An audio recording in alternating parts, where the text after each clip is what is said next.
Speed changes everything. You don't have to be an expert coach to understand that sprinters swim differently than distance swimmers, even when they're swimming the same stroke. So what we're going to take a look at is what those differences are, help you understand why these differences occur so you can better equip your swimmers with the skills necessary to be successful over the race distances of their choice. Hi everyone, Andrew here, helping you help your swimmers get faster, and we're going to discuss freestyle and the differences between sprint freestyle and distance freestyle and what they look like. There are four main differences that tend to show up, and while we'll talk about them in isolation, they all kind of work together as one big package, and so it's useful to understand that they all kind of work together. However, for the purposes of this video, we're going to talk about them separately and the specific changes that happen in each of those segments. The first difference is how the pull is executed. The second difference is how the kick is executed. The third difference is how the arm recoveries are executed. And then the last difference is the timing of the stroke in general. Let's check it out. So even though the principles are the same, the specific application of how swimmers create propulsion with the arms is going to be different when they're swimming a 1,500 meter swim versus a 50 meter swim.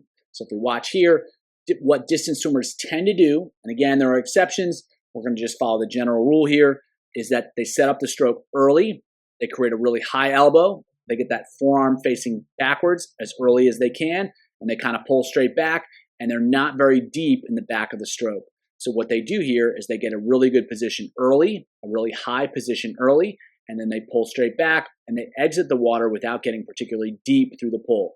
So the pull is going to be shallower, it's going to be effective earlier, and it's not going to require quite as much force because it's shallower and more bent. It's a stroke that's built for efficiency, and because swimmers need to be efficient over 1,500 meters, that's the stroke that they tend to pick. It tends to be shallower, it tends to be more bent, and it tends to be focused on the front half of the stroke and a little bit less on the back half of the stroke. Again, and the reason swimmers choose that is because of the demands of their event. Efficiency over speed, but they still need to be able to swim pretty fast, and this stroke allows for really great speed, but it's a lot more efficient.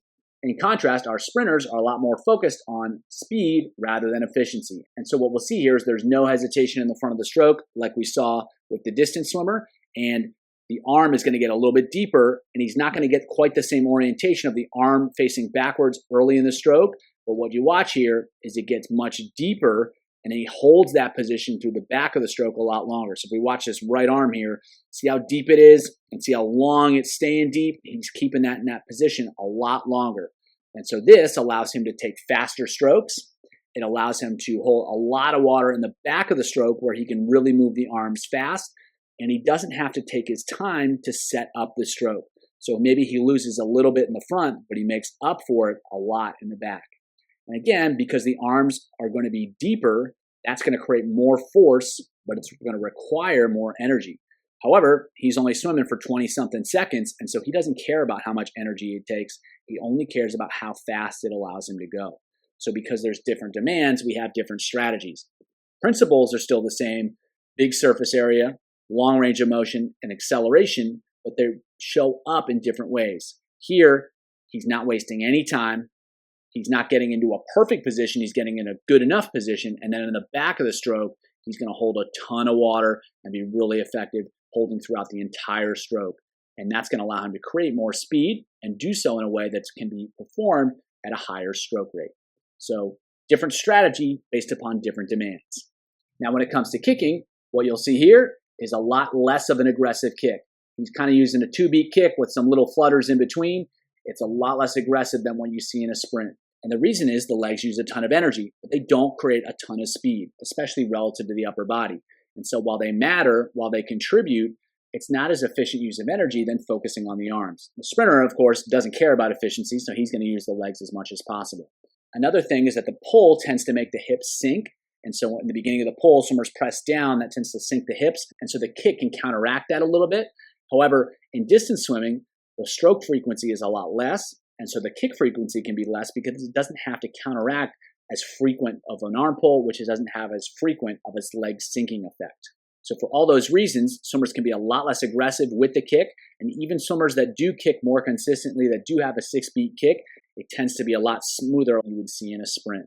And so swimmers are conserving energy. They still have an effective kick. You can see that big snap of the leg, the straight leg recovery. However, it's just not going to be as aggressive as a sprint because it doesn't need to be. Now with our sprinter here, he's going all in on the legs. You can see he's driving the legs at full capacity. He's kicking as fast as he can, and he's kicking as hard as he can. One, it's going to add more propulsion, and he doesn't care how much energy it takes because he's not going to run out of energy. He's only going to run out of speed if he doesn't use his legs. Second thing is the arms are working a lot harder. They're creating a lot more propulsion, and they're creating a lot more propulsion a lot more frequently. So the legs need to be there to help keep the hips up as he moves through the water. And so again, it's going to be the same basic strategy. The kick is basically the same. It's just going to happen much more frequently because he doesn't care about energy conservation. All he cares about getting is as much speed in as little time as possible, and he doesn't care how much energy that takes because he's not going to run out of energy, but he might swim too slow. So the frequency of the kick tends to be different. It's not always different, but the intensity of the kick is always different. It's much more aggressive. It's much faster when swimmers are trying to go faster because the arms are moving faster. The legs have to move faster to keep up with the arms. So same basic stroke, different intention based upon different demands. Next up is the arm recovery. And so in a distance event, the arm recoveries tend to be more bent, they tend to be more fluid, and they tend to be less relaxed. And of course, the arms are moving slower, so the arm recoveries tend to be slower as well. And it's the same basic idea. Swimmers are not trying to maximize their speed, they're trying to optimize their speed, and they're trying to optimize how much energy they use, trying to keep it as low as possible while going as fast as possible. And so the more that the arms can swing effortlessly over the surface, the more swimmers can conserve energy, and they're not going to run out of gas in a way that's completely unnecessary and not helping them achieve their goals. So a lot more fluid, there's a lot more elbow bend, and it just happens a lot more naturally. Now, in terms of sprints, they're swinging their arms a lot faster, a lot harder, they're a lot straighter, and they're going as fast as they can. And the reason for that is because one, they don't have any time to waste. Two, they're not worried about burning energy up. And three, they need to get the arms in position to create propulsion as fast as they can. And so if they swing the arm over the surface and into the water, it's going to drop down into a position that allows them to create propulsion immediately. They don't have to worry about placing the arm.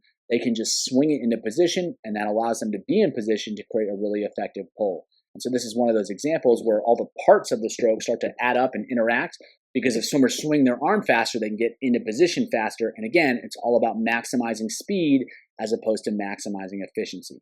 So straighter arms in general, a lot more ballistic and a lot more effortful in terms of how they swing over the surface and into the water. The last piece to consider is timing. And so what you'll see here is the arms both end up in front of the shoulders at the same time. So his left arm is still pulling, his right arm is entering, and so the arms are overlapping in the front of the stroke. And so that's going to be a lot more efficient because one, he's not going to be pulling continuously, and he's going to give more rest, more time between arm strokes.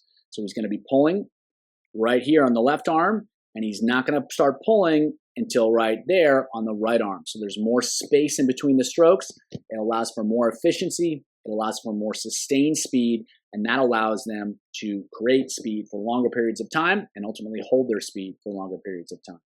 Now, if we watch the sprinter, the arms are moving in opposition. So if we watch the right arm here, he's still pulling, and then left arm is already pulling. And so then it switches sides. Right arm is in the water as the left arm finishes pulling. As soon as one arm stops pulling, the other arm is already creating propulsion, and that happens over and over again. So left arm is still creating propulsion, right arm starts creating propulsion. Right arm is finishing propulsion, left arm is already creating propulsion. And so it allows for much more continuous speed, much higher speed because there's no space in between the strokes. You get constant and continuous propulsion, and that's going to help them create more speed because there's no point where they're slowing down because they've always got their arms interacting with the water and they always have their arms creating propulsion. The last issue, and another timing issue, is the timing of the arms and the rotation. So if we watch here, we'll watch the pulling arm. So as the pull gets about halfway through, he's flat to the water, and then he rotates through on that side as he pulls. And so again, when he gets to the middle of the pull, he's flat and then rotates through the back of the stroke. That's what's going to happen every time he pulls. And so pull, he's flat and then rotates through. That's going to happen with every stroke. Same thing, he's flat here on the other side and then rotates through. He's flat here and then he rotates through. That's going to be how the swimmers are going to execute the pull. If we watch the sprinter here, it's the same thing, even though it's happening at high speed. So right here, he's flat, the arm's under the body, and then he rotates through. The left arm, he's flat here, and then rotates through. It's not as much rotation, but it still happens.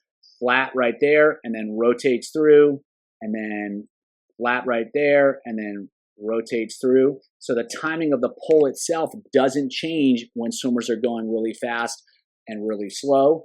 As swimmers pull, they get flat to the water and then they rotate through as they finish the pull. That's always the same. What happens a little bit differently is the timing of the rotation through the recovery. We'll go back to our distance swimmer and check that out. Now let's watch from the view of the recovering arm. And so what happens is the right arm enters and then he rotates. The left arm enters and then he really rotates. The right arm enters and then he really rotates. And the left arm enters and then he really rotates. And again, that allows him to be more patient in the front. It allows him to slow things down. It allows him to take more time to set up the stroke. And that's all in the interest of efficiency. Again, 1,500 meters, the goal is efficiency and speed, not just speed. So again, enter and then rotate, enter and then rotate, enter and then rotate. That allows him to slow things down, be more efficient, so he can hold his speed throughout the entire race. Now our sprinter fin, as soon as his hand enters the water, he has already rotated. He's already on that side. Now when he enters on the right, he's at full rotation. And then when he enters on the left, he's at full rotation. On the right, full rotation. And so the difference here is that swimmers in sprints don't have any time to waste. So they have to enter the water in position. They can't enter the water and then get into position. So he enters rotated right there. And then he enters rotated right there so that he can be in position to create propulsion as soon as possible without any delay. Is that more difficult? Yeah. Does it take more energy? Yeah. But he doesn't care because he's just trying to get to the other side of the pool as fast as he can. So there's differences in rotation timing in terms of the recovery and where the rotation is when the hand enters. It's going to be enter and then rotate with distance, and then it's going to be, and the swimmer is going to be already rotated when the hand enters in the sprint. And again, those differences all come down to energy demands and race demands. Swimmers don't care how much energy they burn in the sprints, but they care about their speed. Distance swimmers care about their speed, but they care more about energy conservation because they have to be able to finish the race. And so they're trying to go as fast as possible with as little effort as possible, whereas sprinters are just trying to go as fast as possible. So they use different strategies, even though the principles are the same in order to go fast. Backstroke is unique amongst the strokes in that compared to the other strokes, it is least influenced by speed, and the skills of backstroke change the least when swimmers try to go really, really fast. However, there still are significant changes as swimmers try to go faster and faster in backstroke, and if your swimmers can't manage those changes, they're going to struggle to create a lot of speed when swimming on their back. The better swimmers are able to adjust their skills depending on how fast they're trying to swim, whether that's in a 50 backstroke race or a 200 backstroke race, the more effective they're going to be at creating speed and sustaining speed. Well, body position doesn't change much. We're going to take a look at what happens with the pull. We're going to take a look at what happens with the kick. And we're going to take a look at what happens with the timing and the rotation as swimmers try to go faster and faster. Relative to the other strokes, these differences are subtle, but that doesn't make them any less important. Let's check it out. So we're going to compare a 50 backstroke to a 200 backstroke to maximize the differences, maximize the extremes, and we'll start off with the arm pull here. So if we see this is a 50 swimmer, and you can see there is zero hesitation with the arms, and he's getting in and he's setting things up and he's trying to get into an effective position as fast as possible. And so what you notice here is that he's probably going to rush the front of the stroke a little bit. And so instead of kind of getting in position, he's already kind of pulling back, and then he kind of gets into a big hook position here instead of kind of setting up and then pulling. He's kind of abbreviating the catch a little bit. He's not being as patient, and he's starting to pull maybe a little bit sooner than he otherwise would. However, he's still pulling straight back, and he's pulling back fast. And so he's executing the same basic skills as a longer swimmer, but he's being a little bit less patient. He's being extremely aggressive into the entry, and he's being extremely aggressive into the catch. And so that's going to be the biggest difference that we're going to see with these swimmers, is that the aggressiveness of what they're doing is going to be a lot higher.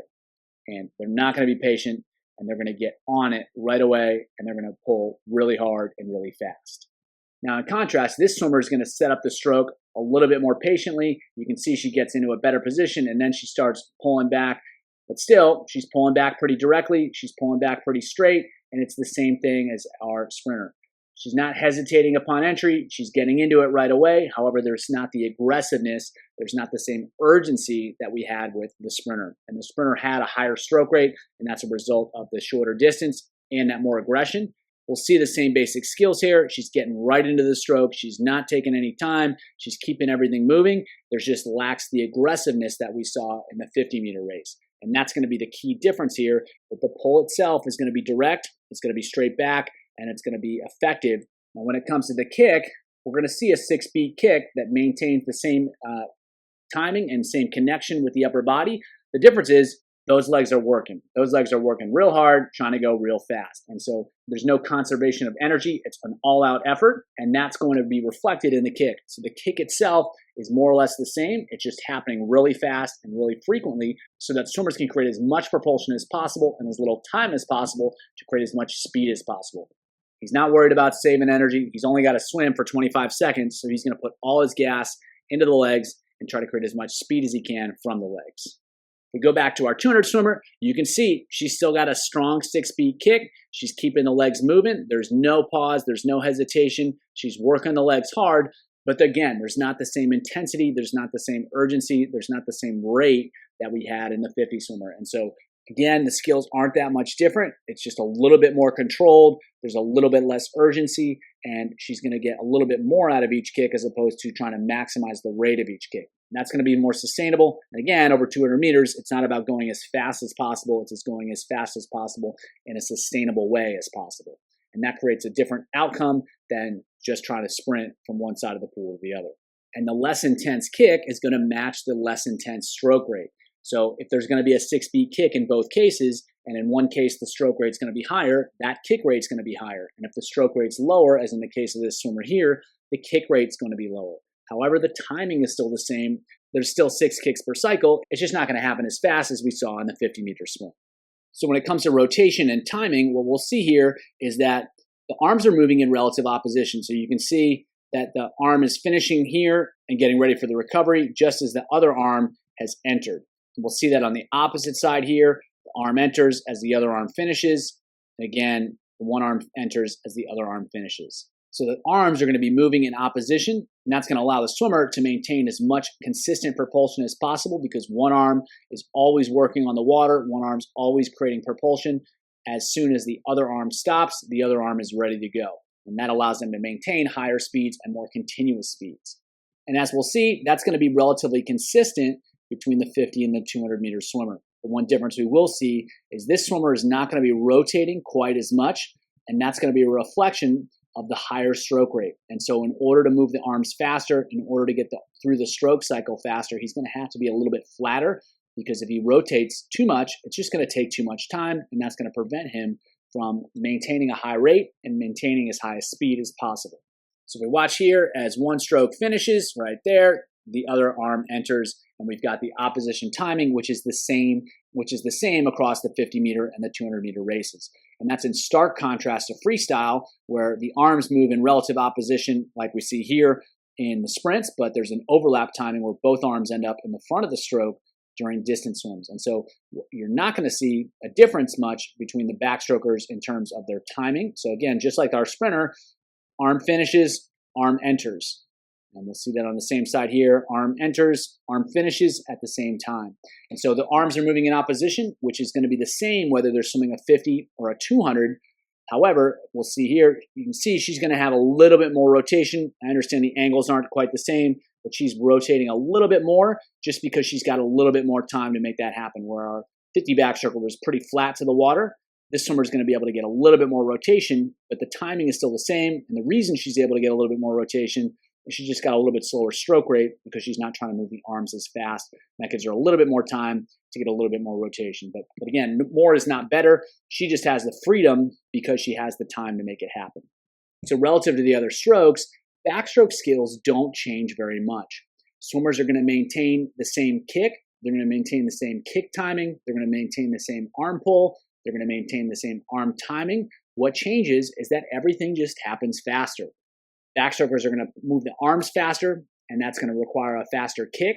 They're going to set up the stroke faster, and they're going to get into the pull faster in order to create more speed and less time. But what they're actually doing isn't going to change very much. And so the cool thing is the swimmers can learn how to execute great timing, great skills at a little bit slower speeds. They don't have to change very much to be effective at executing those same skills at faster speeds. They just have to do the same things in less time, which can be a challenge, but they don't have to do different things in less time, which can be a significant challenge in the other strokes. When it comes to the influence of speed, breaststroke is a stroke where everything changes and nothing changes. More than any other stroke, breaststrokers struggle to manage their stroke and execute their stroke at different speeds. We're going to discuss why that is, what needs to change, what doesn't need to change in order to help your swimmers go faster and swim more effective breaststroke. Breaststroke is a tough one because some things need to change a lot, some things don't need to change much at all, and unfortunately, swimmers change what they don't want to change and they don't change what they do want to change. Well, that might seem a little complicated. We're going to check out what that means in detail so you can understand how speed impacts breaststroke swimming. As always, it's critical to focus on the most important skills that create speed and try to understand why they're happening, because those are the ones we need to influence with our training programs. So by focusing on details or certain positions that are probably going to vary to a great extent from swimmer to swimmer, we're missing the boat. If we can understand the underlying and foundational principles, then our interventions are going to be a lot more effective and a lot more successful. So let's check out how breaststroke is influenced by speed and what changes and what doesn't need to change. We're going to take a look at two different swimmers here because they represent the extremes of what's happening in breaststroke when things are performed at slower speeds and then when things are performed at faster speeds. Both these swimmers have been world record holders, both of these swimmers have been world champions, and both of these swimmers have been Olympic champions. The first one is a male swimming over 200 meters, and the second one is going to be a female swimming over 100 meters. So we're going to take a look at what stays very similar and what doesn't change. So first, we'll take a look at what's very similar. And so if we watch here, what's going to be pretty similar, once he starts the pull, he's pretty aggressive, it looks pretty similar, and he gets through the pull, through the entire pull pretty fast. He's not particularly patient once he starts the pull. He does what he needs to do, and he gets back into an aligned position. Now, if we watch the legs, they're also going to stay really similar. He's going to wait a while to start the kick, but once he does, the legs move up pretty fast, and then he snaps that kick back pretty fast, and he's really effective with that kick. Next thing to watch is the breathing, and so he's going to come up. He's not going to take his time taking the breath. He's going to get the head back down in position, and he's just going to take a normal breath. He's not coming up any lower. He's not coming up any higher. He's getting back into the stroke cycle as quickly as he can. So the pull, in terms of the actual pull itself, is very similar. The kick, in terms of what actually happens, is pretty similar, and the breath, in terms of what happens, is pretty similar. Now, when comparing these two swimmers, they're not exactly the same swimmer, so there's going to be some differences because they have a different style to breaststroke. But again, we're going to try to look at the big picture concepts of what stays the same and what changes. So if we watch here, she's going to take her pull. She's going to be relatively aggressive through that pull. She's going to take her time setting it up. She's not going to rush through the pull, but she's going to pull fast, and she's going to keep the arms moving. So she's being aggressive with the pull, and she's pulling effectively. She's getting into basically the same positions as the 200 swimmer. She's setting it up right here, getting into a good position, and then squeezing together, and then throwing it forward. So in terms of the mechanics of the pull, it's pretty similar. She's not going out any wider. She's not being any narrower. She's not pulling it back any further. She's not chopping off the stroke earlier. She's very similar in terms of what she's doing. So if we watch the kick here, she's going to be patient with it, and then she's going to set it up, and then she's going to drive it right back, just like the other swimmer did. And so the mechanics of the kick are pretty similar too. She's just setting up the kick, and then she's driving it straight back, and she recovers the legs pretty fast, and she kicks pretty fast as well. Now, if we watch the breath here, she's coming up just as high, same thing. The hips stay in the same position, and she's getting the head and the hips back down in a position pretty well. So again, she's not the same breaststroker. She's doing some things a little bit differently, but the general mechanics of the kick and the pull, the breath and the body position, they're all really similar. So regardless of the speed that swimmers are trying to hit, they don't necessarily want to change how they pull. They don't necessarily want to change how they kick. They don't want to change how they breathe. They don't want to change the hip position or the body position that they get when they breathe or they get back into after they breathe. Those things need to remain relatively constant. And so when swimmers are trying to pick up their speed, that's not where they want to make any changes. They don't want to pull faster. They don't want to recover faster or slower. They don't want to kick slower or kick faster. Those things need to stay the same. So what changes? It's all about timing, and timing is probably the biggest thing that swimmers struggle with in breaststroke. And that's why we have swimmers that really struggle to stay long. We have swimmers that really struggle to stay short. And sometimes we have unfortunate swimmers that struggle with both. Let's check out what changes, what happens, and that can provide you with some information about what you need to do, how you need to approach the situation to help them learn more effective timing. So what the biggest difference here is going to be what happens between the kick and what happens between the pull. So he's starting his pull here, and then he's going to get back in alignment, and then he's going to kick. And then look how much space there is between the kick and the next pull. He's taken all the time in the world. And so he's also going to be a little bit more patient between when he pulls and then when he starts the kick. So he only starts to move his legs right about here. And then there's going to be a ton of patience after that kick. So that's the biggest difference. There's a ton of space after the kick and before the pull, and there's more space after the pull and before the kick. So the arm motions and the leg motions don't really change, but the timing between them changes a lot. And so there's going to be more patience between the kick and the pull, and more patience between the pull and the kick. And that's going to be the biggest difference in how breaststroke changes between 200-meter racing and the other extreme 50-meter racing. There's going to be a lot more space in between the arm pulls and the kicks. That's going to allow swimmers to maintain more speed with less energy. And when they're trying to go fast, everything is a lot more compressed, and there's a lot less time, a lot less space between those different movements. So if we watch our sprinter here, she's going to finish the kick, and then bam, she's getting right into the pull right away. She's wasting no time. And she's getting into the kick even sooner than our other swimmer. The biggest difference, though, is going to be the timing in the front of the stroke. So she's got no hesitation here. She's getting right into it. And there's also going to be very little separation between the finish of the pull and then the recovery of the legs to get back in a position to kick effectively. So swimmers can go faster by taking less break in between the arms and the legs. So without changing the pull or the kick itself, by compressing those two movements, by leaving less time in between those movements, swimmers can go faster because there's more propulsion being created per unit time. And so if swimmers can learn how to take the same exact skills, they're not trying to pick up the arm speed, they're not trying to pick up the leg speed, they're just trying to get into the next stroke cycle faster, that can make a huge difference in terms of how fast they go because they're creating more propulsion in less time, not by trying to kick faster or pull harder, but by getting rid of that space in between kicks and pulls and in between pulls and kicks. And so that's a key thing that swimmers need to learn. The mistake most swimmers make is that they just move the arms and legs faster. That's not what they want to do. They want to eliminate any of those pauses, any of those separations, and keeping the effectiveness and the same skill of the arms and the legs as they move through the water.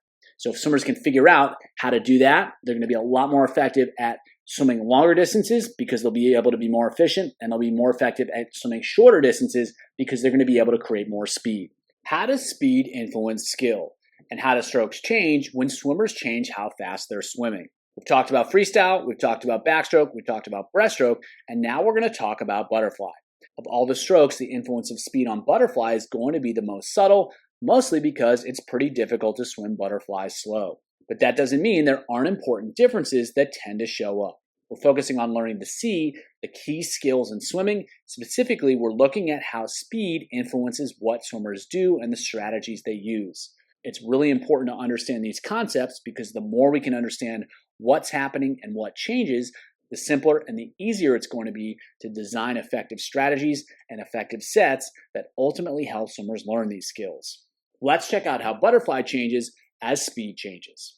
So the first thing we'll pay attention to is what happens upon entry. And so typically there's going to be a little bit more of an outward aspect to the fly stroke with 200 distance swimmers, and that's going to shrink as the distance gets shorter. So we can see here, this is a 200 swimmer, swimming at 200, and they're right there. You can see those arms are going to slide out a little bit more to set up the stroke. It tends to be a little bit more patient, and that helps swimmers get into a little bit more efficient position that allows them to create speed with maybe a little bit less force.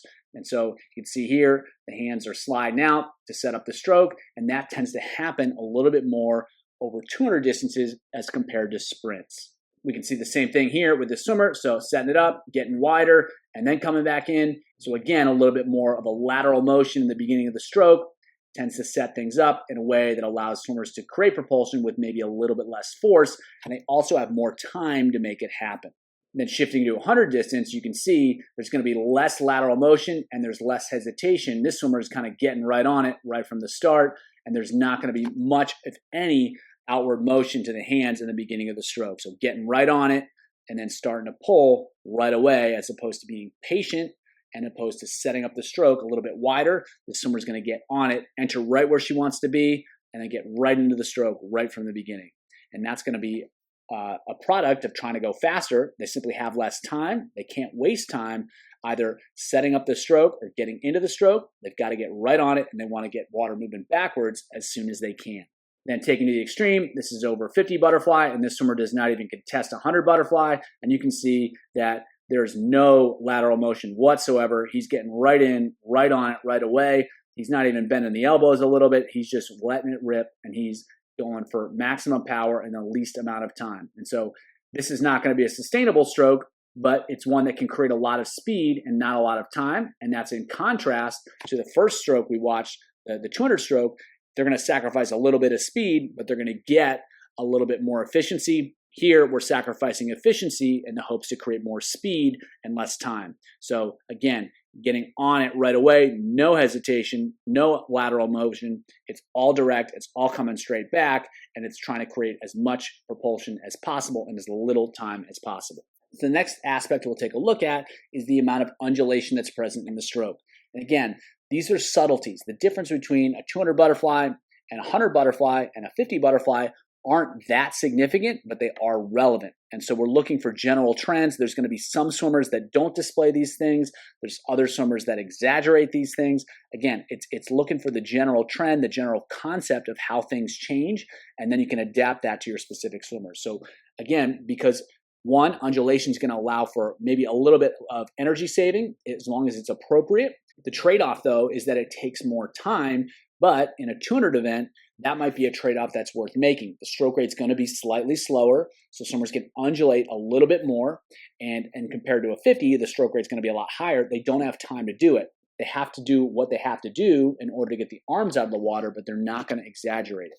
So if we watch here, you're going to see a little bit more of a chest press here, and the hips are going to come up a little bit higher, and that's going to allow her to maintain her efficiency a little bit better, because when those hips come up, she's going to be in a more aligned position. And so it's really important over longer distances to make that happen. And so some swimmers are going to exaggerate the chest press just a little bit relative to what they do in a 100 or even a 50, and that's because they can let them get into more efficient positions, and they have time to make that happen. They're not going to pay a penalty by taking that extra time and slowing their stroke rate slightly. Now again, she's not burying her chest. She's not diving down. It's a slight and subtle thing that's going to be a little bit exaggerated as compared to 100. We can see the same thing here with the swimmer on the left. You can see that those hips really come up. It's kind of exaggerated a little bit, and she's pressing the chest pretty hard. And that's going to, again, get those hips up a little bit, create a little bit better alignment, allow for a little bit more sustainability. Now with this swimmer, you get the same motion, the same action, however, it's going to be a little bit less dramatic. She's still got to press the chest, but she's not diving down. You don't see the same arch of the back. You don't see the same press, and the hips don't come up quite as exaggerated. They're still right up at the surface, but there's not an obvious arch, an obvious elevation of the hips. And so it gets right up into where she needs to be, but she's swimming a flatter stroke, which is going to allow her to create more propulsion in less time, get the stroke rate up, and create more speed. And so because she has a different constraint in terms of what she's trying to accomplish, not as worried about efficiency, a lot more worried about speed, she's going to be a little bit flatter, and that's going to allow her to swim a little bit faster, use a higher stroke rate, and create more speed, which is what she needs to do to race and compete successfully. Now, if we go back to the 50-meter swimmer, you can see his head's not really even diving down much at all. So he's doing everything he can to keep that stroke rate up. He doesn't want to press down. He wants to keep everything locked in. He wants to stay as flat into the surface as he can. His hips are still going to come up because he needs to swim level. However, he's not pressing down in the front at all. You can just see that his head barely even breaks the surface of the water. He's trying to create as much speed as he can, get the rate up as much as he can without sacrificing anything in terms of propulsion. And the way he can do that most effectively is by flattening things out and not undulating and not really trying to dive down in the front of the stroke. The flatter he can keep it up top, the easier it's going to be to rate up and create a lot of propulsion and a lot of power. The final difference that occasionally shows up in comparing 200 and 100 swimmers is the presence of two really strong kicks. So if you watch this swimmer here, you can see that there's not a really strong kick as she pulls through. It's just kind of a leg movement as opposed to a strong kick. And this is an Olympic champion over 200 meters, so it's not like she's a slouch. You don't always see this. You occasionally see this. You see this more often in a 200 swimmer than a 100 swimmer, although you do occasionally see 100 swimmers that do this. I think Laszlo Sheh was one that had a pretty weak second kick. However, as a general trend, it's more likely to be in a 200 stroke as opposed to a 100 stroke. It's just something to be aware of, something to see, that sometimes swimmers can get away with it in this event. However, it may not be optimal, but it's something they can work with, and you got to be careful changing that because it might be something that's working for that swimmer. However, you see that less often when looking at 100 swimmers. So if we go back to our swimmer here, you can see two really strong kicks, one and then two, and that's going to, one, get more propulsion and then allow her to really create a ton of power through that pull and then get that speed up through the arm recovery, which will allow her to maintain speed for a lot longer. The potential trade-off is it's going to take more work for the legs as opposed to not using that kick, but in a shorter event, the energy demands, the energy conservation is less of an issue as opposed to creating as much speed as possible, which is why you often see that 100 swimmers are almost always using two kicks, whereas 200 swimmers occasionally are only using one kick, even at the highest levels. If you want to learn how to create a powerful pull that's critical for developing speed regardless of the race distance, check out the video above.